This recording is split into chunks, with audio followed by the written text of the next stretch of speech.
तर नमस्कार, माझं नाव हर्षल ठाकरे. मी तुम्हाला इथे जोक्स सांगायला आलो आहे. आता मला माहिती आहे तुम्ही गेली 2 वर्ष ठाकरे नावाच्या माणसाकडून जोक ऐकताय. पण मी कोरोनाने आपल्याला पकडायच्या आधी आपण कोरोनाला पकडावं ह्या लेवलचे जोक करणार नाही आहे. मी प्रयत्न करेल एवढा फनी व्हायचा.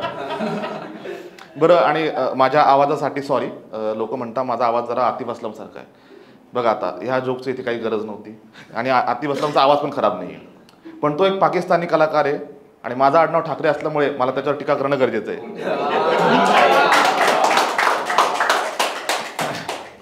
बरं, आणि बाकी सगळे पण स्टँडअप कॉमेडियन्स आहेत, तुम्ही पण जोक करतायत.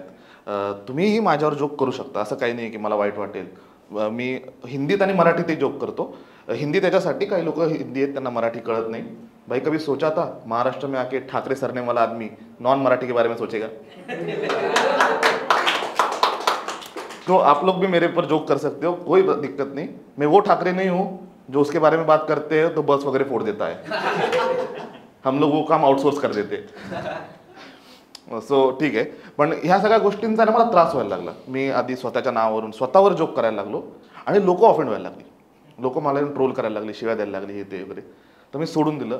मी म्हटलं जिवंत माणसावर जोक करायचेच नाही आणि मेलेल्यांवर पण नाही, कारण त्याच्यासाठी आता बाकी पॉलिटिशियन्स करतायत. तर म्हटलं आपण जिवंत माणसावर, मग कशावर कोणावर करायचं, उरलंच काय. म्हटलं आपण निसर्गावर करू, प्राण्यांवर करू. ते काय बोलू शकत नाही ना, काही गोरा. तर मी प्राण्यांवर जोक करायला चालू केले. त्यातले काही जोक तुम्हाला सांगतो.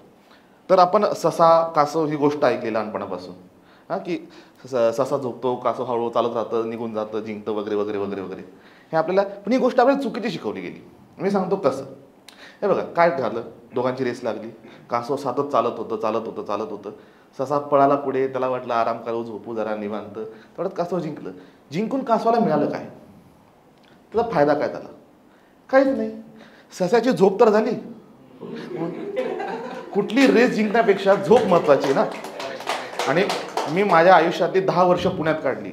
मला एक गोष्ट कळाली, आयुष्याची रेस जिंकण्यापेक्षा 1 ते 4 झोप महत्वाची.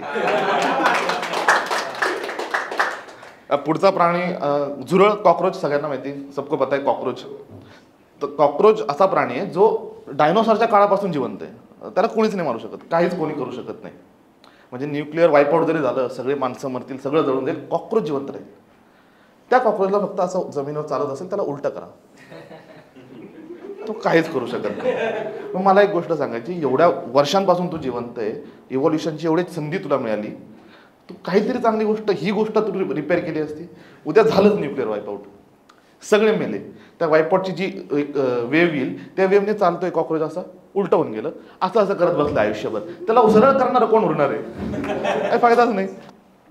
तिसरं असं, मग मी सापावर जोक मारायला लागलो की एवढे वर्षापासून, साप पण खूप वर्षापासून जिवंत आहे. बाकीचे प्राणी इव्हॉल्व झाले, त्यांनी पाय मागितले, हात मागितले, काय काय काय काय. सापाने काय घेतलं, असं करायचं जिभेने आणि सरपटत फिरायचं. मग मी ते जोक करायला लागलो. त्याच्यावर पण एक माणूस ऑफेंड झाला. तो मला बोलला की मी सर्पमित्र आहे, सर्पप्रेमी आहे, तो असं सापांवर जोक का मारतो.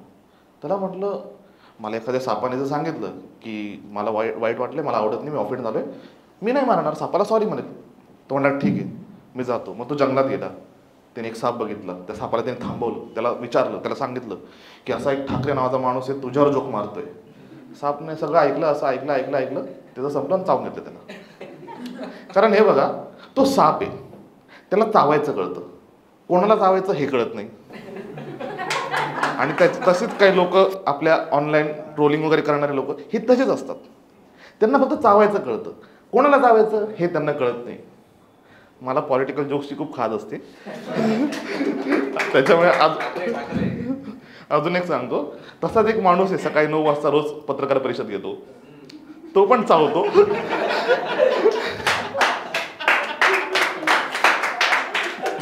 बरं ठीक आहे, आता खूप झाले पॉलिटिकल, जरा आवरतो मी स्वतःला.